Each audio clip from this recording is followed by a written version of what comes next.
çfarë pasojash sjell humbja e kohës në jetën e njeriut? Kush humb kohën, pëson dështim, pëson humbje, sidomos ata që nuk besojnë, bëjnë vepra të mira, nuk mësojnë të vërtetën, nuk ftojnë njerëzit në rrugën e drejtë dhe nuk durojnë duke ftuar njerëzit në rrugën e drejtë. Allahu është betuar për kohën dhe pastaj ka përmendur që njerëzit do humbin, do dështojnë. Wal 'asri innal insana lafi khusr.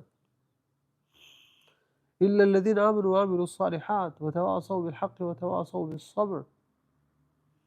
Përveç atyre që besojnë, pra njerëzit do të dështojnë, do të humbin.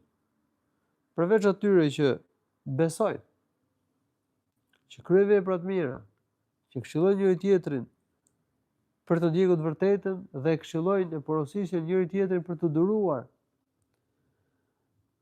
Gjithashtu Allahu subhanahu wa ta'ala thotë në Kur'an: "Ya ayyuhalladhina amanu la tulhikum amwalukum wala auladukum an dhikrillah wa man yaf'al dhalika fa ulaika humul khasirun." O besimtar, të mos u preokupoj pasuria dhe fëmia dhe të shmang nga dhikri i Zotit, për shembull namazi, detyrat e fesë. Sepse ata që bëjnë kështu do të jenë të humbur, do të jenë dështuar. Kush le pas dore namazin, kush nuk heq dorë nga gjunaat, e shtyn tauben. Ka njerëz që angazhohen me pasurinë deri në atë pikë sa që nuk falen namazin.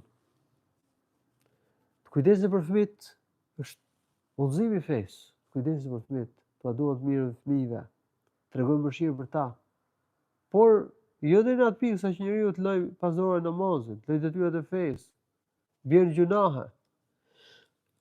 Për një shkak të tillë, ndoshta mund të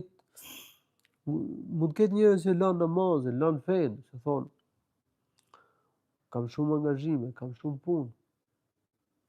Ka njerëz që nuk bëjnë kthesë, se thonë ne jemi hallexhi, kemi punë, duhet të bëjnë kthesë. Do të kthehen në rrugën e Zotit subhanahu wa ta'ala.